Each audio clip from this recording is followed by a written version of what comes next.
ओम नमः शिवाय। हर हर महादेव। सर्वप्रथम सभी वट सावित्री का व्रत रखने वाली माताओं बहनों को मेरा सादर प्रणाम। आज हम सुनेंगे वट सावित्री की व्रत कथा और साथ ही जानेंगे कि एक पतिव्रता नारी की भक्ति में आखिर कितनी शक्ति होती है। आइए सुनते हैं कथा। एक पुरानी कथा के अनुसार प्राचीन काल में भद्र देश के राजा अश्वपति की एकमात्र संतान थी जिसका नाम था सावित्री। राज ऋषि को संतान प्राप्ति कई वर्षों तक पूजा अर्चना करने के बाद हुई थी। कन्या बड़े होकर अत्यंत तेजस्वी और रूपवान हुई, लेकिन सावित्री के विवाह के लिए उसके पिता को कोई योग्य वर ही नहीं मिल रहा था। इस बात से दुखी होकर उन्होंने सावित्री को स्वयं ही वर चुनने के लिए कह दिया। एक दिन तपोवन में भटकते हुए सावित्री की भेंट साल्व देश के राजा द्युमत सेन के पुत्र सत्यवान से हुई। राजा द्युमत सेन अपने पुत्र सत्यवान के साथ वन में निवास करते थे। क्योंकि उनका राज्य शत्रुओं ने छीन लिया था, सत्यवान को देखकर सावित्री ने पति के रूप में उनका वर्ण कर लिया। जब नारद मुनि को इस बात का पता चला तो वे सावित्री के पिता राजा अश्वपति के पास पहुँचे और बोले, हे राजन, ये क्या कर रहे हैं आप? सत्यवान गुणवान है, धर्मात्मा है और बलवान भी है, परंतु उसकी तो आयु बहुत छोटी है। क्या आप नहीं जानते कि वह अल्पायु है? 1 वर्ष के भीतर ही उसकी तो मृत्यु हो जाएगी। नारद जी ने सावित्री को चेतावनी देते हुए कहा कि पुत्री, तुमने जिस राजकुमार को अपने वर के रूप में चुना है वह तो अल्पायु है, तुम्हें किसी और से विवाह करना चाहिए। ऋषिराज नारद की बात सुनकर राजा अश्वपति अत्यंत चिंतित और दुखी हो गए। ये सब देखकर सावित्री ने अपने पिताजी से कहा कि आर्य कन्याएं अपने पति का एक ही बार तो वरण करती हैं पिताजी, और राजा भी एक बार ही आज्ञा देता है, इसलिए मैं सत्यवान से ही विवाह करूंगी। सावित्री अपने निर्णय पर अडिग रही और आखिरकार उसका विवाह सत्यवान से हो भी गया। विवाह के पश्चात वे राज वैभव छोड़कर वन में गमन करने गई और वहाँ अपने पति और परिवार की सेवा करने लगी। लेकिन सत्यवान की मृत्यु का समय निकट आ रहा था और इस चिंता में सावित्री अधीर होने लगी। सावित्री ने अपने पति की दीर्घायु के लिए उपवास रखना शुरू कर दिया। साथ ही उन्होंने नारद मुनि द्वारा कथित निश्चित तिथि पर पितरों का पूजन भी किया। जिस दिन सत्यवान का महाप्रयाग का दिन था, उस दिन वह लकड़ियां काटने जंगल गया। सावित्री भी उसके पीछे जंगल की ओर निकल पड़ी। वहां सत्यवान को अचानक से दर्द होने लगा और वे उस दर्द के कारण मूर्छित होकर धरती पर गिर पड़ा। सावित्री ने सत्यवान के सिर को अपनी गोद में रख लिया और वहां यमराज प्रकट हो गए। बिना विचलित हुए पूरे विश्वास के साथ सावित्री ने यमराज जी से सत्यवान के प्राण ना ले जाने की प्रार्थना की, लेकिन यमराज तो बिल्कुल भी नहीं माने। तब सावित्री भी अपनी बात पर अड़िग रही और यमराज जी के पीछे पीछे प्रार्थना करते हुए चलने लगी। यमराज ने सावित्री को समझाने की कोशिश की कि ये तो विधि का विधान है, जो आया है उसे तो जाना ही है, लेकिन सावित्री ने तो उनकी एक ना। सावित्री की निष्ठा और पतिपरायणता को देखकर यमराज ने सावित्री से कहा कि हे देवी, तुम धन्य हो, तुम मुझसे कोई भी वरदान मांग लो। सावित्री ने कहा कि मेरे सास ससुर बनवासी और अंधे हैं, उन्हें आप दिव्य ज्योति प्रदान करें। यमराज ने कहा, ऐसा ही होगा, जाओ अब लौट जाओ। लेकिन सावित्री अपने पति सत्यवान के पीछे पीछे चलती रही। यमराज ने कहा, देवी तुम वापस जाओ। सावित्री ने कहा, भगवान, मुझे अपने पतिदेव के पीछे पीछे चलने में कोई भी दिक्कत या परेशानी नहीं है और पति के पीछे चलना तो मेरा कर्तव्य है। ये सुनकर उन्होंने फिर से उसे एक और वर मांगने के लिए कहा। सावित्री बोली, हमारे ससुर का राज्य छिन गया है, उसे आप पुनः वापस दिला दें। यमराज ने सावित्री को ये वरदान भी दे दिया और कहा, अब तुम लौट जाओ। लेकिन फिर भी सावित्री यमराज के पीछे पीछे चलती रही। यमराज ने सावित्री को तीसरा वरदान मांगने के लिए कहा। इस पर सावित्री ने 100 संतानों और सौभाग्य का वरदान मांगा। यमराज ने इसका वरदान भी सावित्री को दे दिया। सावित्री ने यमराज से कहा कि प्रभु, मैं एक पतिव्रता पत्नी हूँ और आपने मुझे पुत्रवती होने का आशीर्वाद दिया है। ये सुनकर यमराज को सत्यवान के प्राण छोड़ने पड़े। यमराज अंतर्ध्यान हो गए और सावित्री उसी बट वृक्ष के पास गई जहाँ उसके पति का मृत शरीर पड़ा था। सत्यवान जीवित हो गया और दोनों खुशी खुशी अपने राज्य की ओर चल पड़े। दोनों जब घर पहुँचे तो देखा कि माता पिता को दिव्य ज्योति प्राप्त हो गई है। इस प्रकार सावित्री सत्यवान चिरकाल तक राज्य का सुख भोगते रही। अतः पतिव्रता सावित्री के अनुरूप ही प्रथम अपने सास ससुर का उचित पूजन करने के साथ ही अन्य विधियों को प्रारंभ करें। बट सावित्री व्रत करने और इस कथा को सुनने से उपासक के वैवाहिक जीवन या जीवन साथी की आयु पर किसी भी प्रकार का अगर कोई संकट आता है तो वो भी टल जाता है। पुराणों के अनुसार कांचीपुरी में एक ब्राह्मण रहता था। उसका नाम था देवस्वामी और उसकी पत्नी का नाम था धनवती।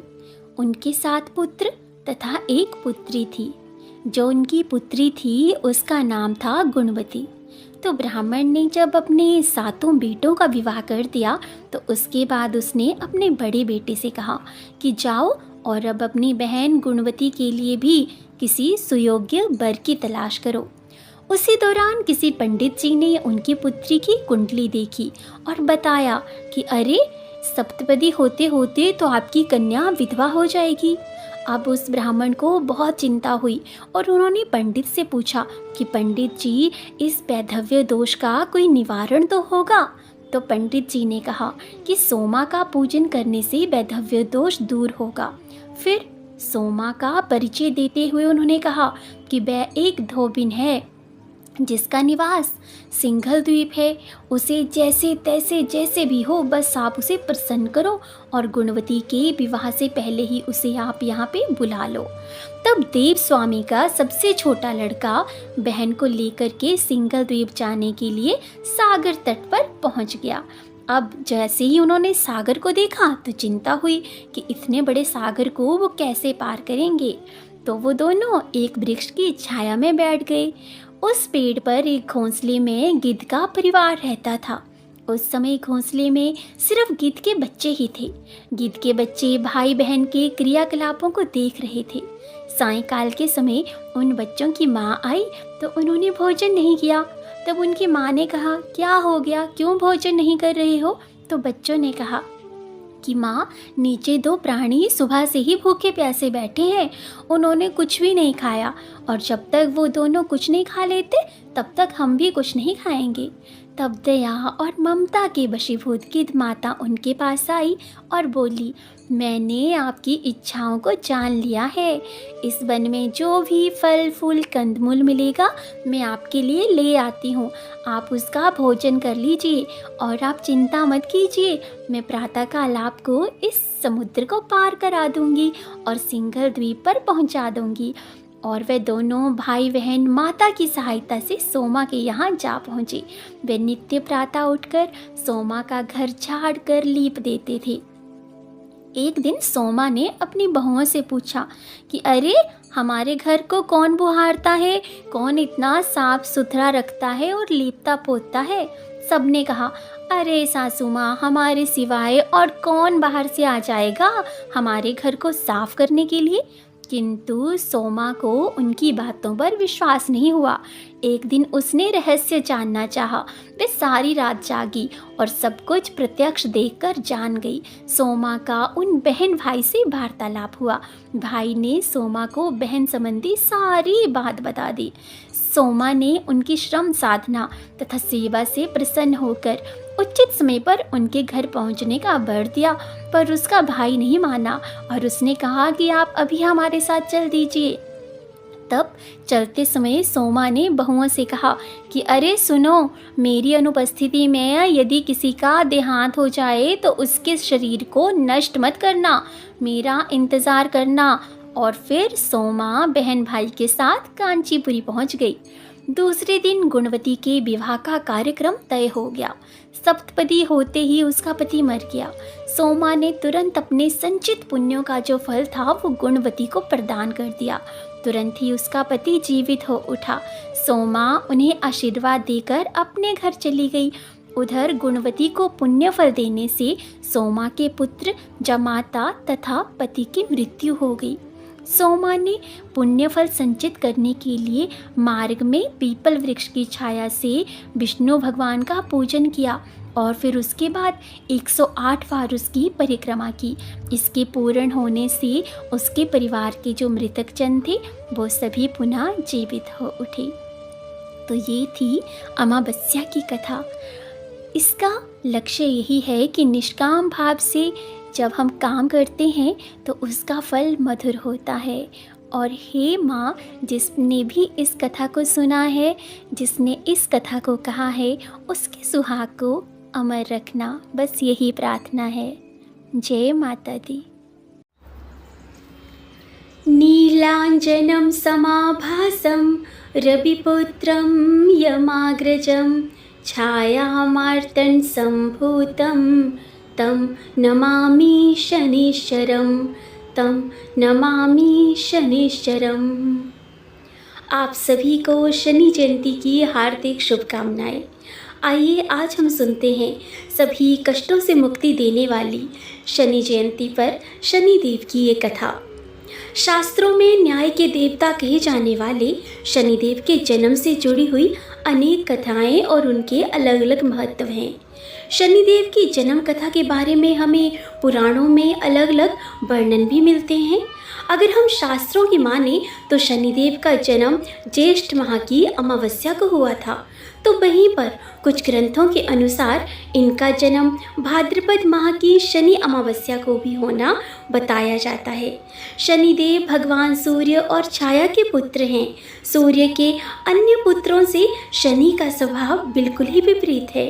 उन्हें एक क्रूर ग्रह के रूप में जाना जाता है। कहते हैं कि उनकी दृष्टि में जो क्रूरता है वह उनकी पत्नी के शाप के कारण है। हालांकि शनिदेव जितने उग्र स्वभाव के हैं वे उतने ही दयालु प्रवृत्ति के भी हैं। आइए सुनते हैं शनिदेव की कथा।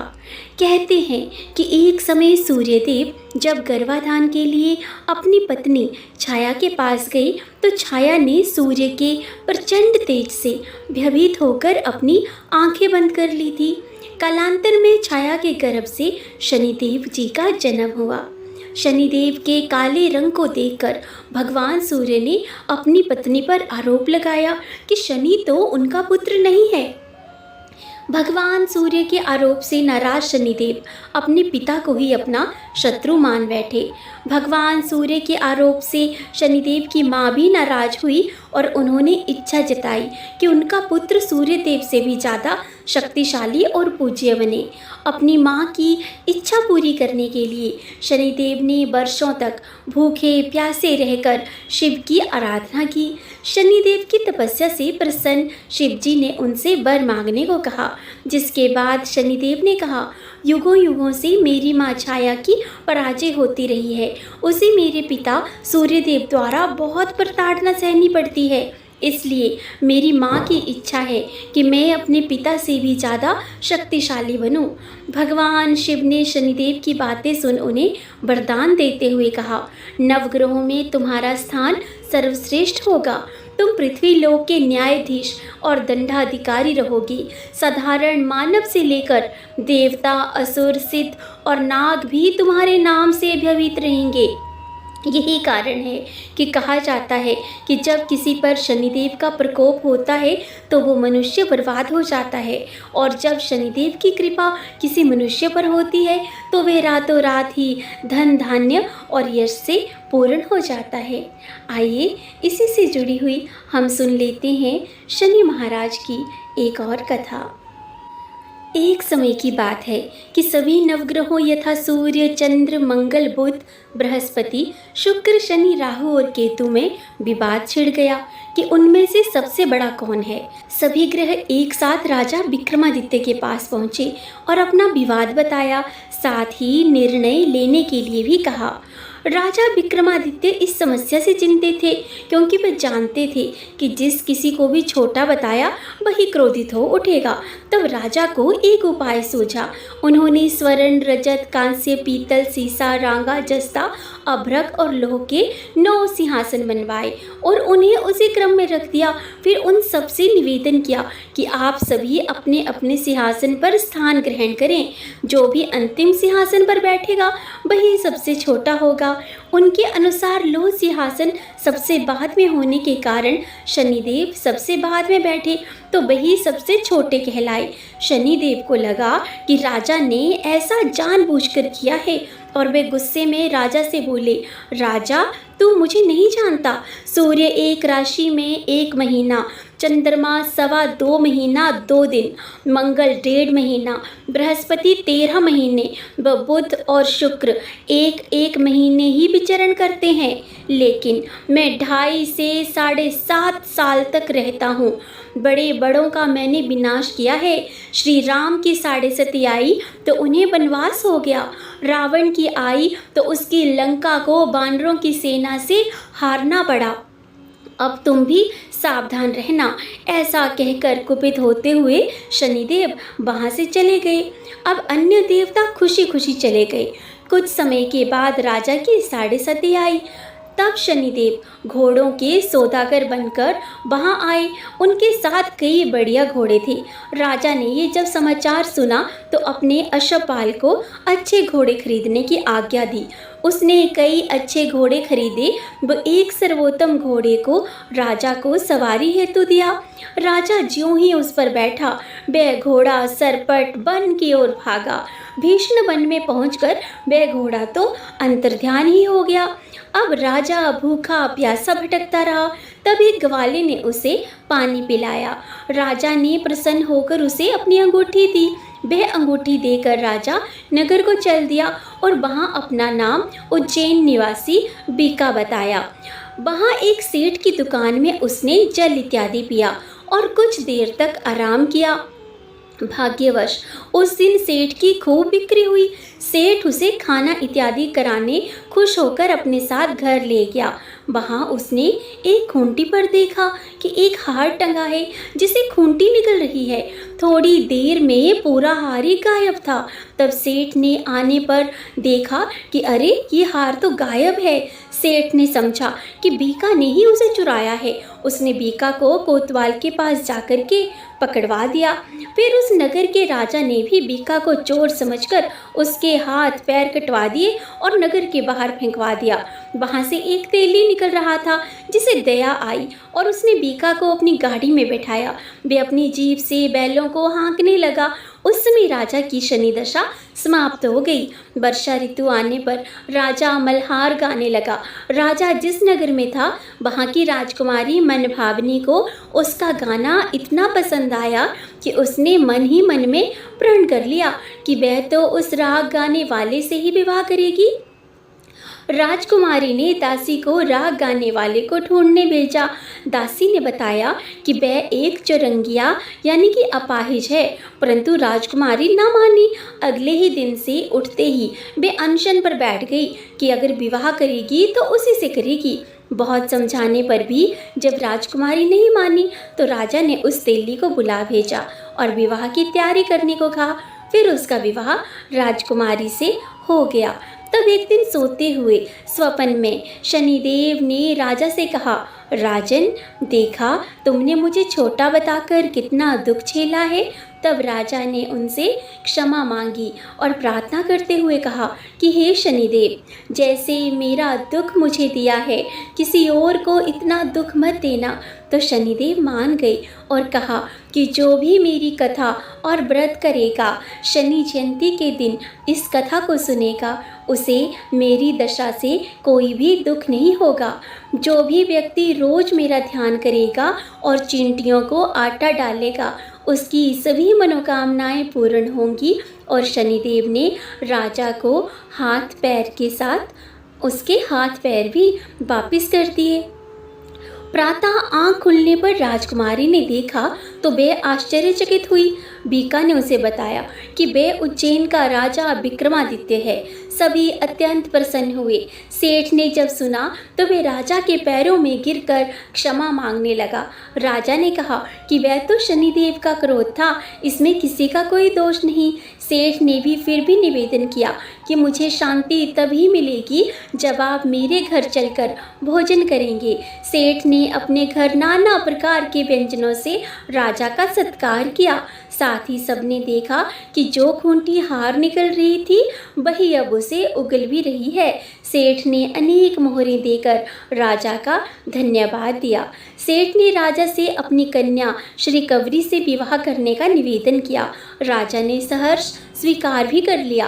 कुछ समय बाद राजा अपनी दोनों रानियों मनभावनी और श्री कवरी को सभी उपहार सहित लेकर उज्जैन नगरी को चल दिए। वहां राजा के राज्यवासियों ने सीमा पर खूब आदर सत्कार किया। सारे नगर में दीपमाला बनाई गई। राजा ने घोषणा की कि मैंने शनिदेव को सबसे छोटा बताया था, जबकि असल में वही सर्वोपरि हैं। तब से राज्य में शनिदेव की पूजा और कथा नियमित होने लगी। सारी प्रजा खुशी और आनंद के साथ जीवन बिताने लगी। जो भी कोई शनिदेव की इस कथा को सुनता है या पढ़ता है, उनके सारे दुख दूर हो जाते हैं। और शनि जयंती के दिन इस कथा को सभी मनुष्यों को अवश्य ही पढ़ना और सुनना चाहिए।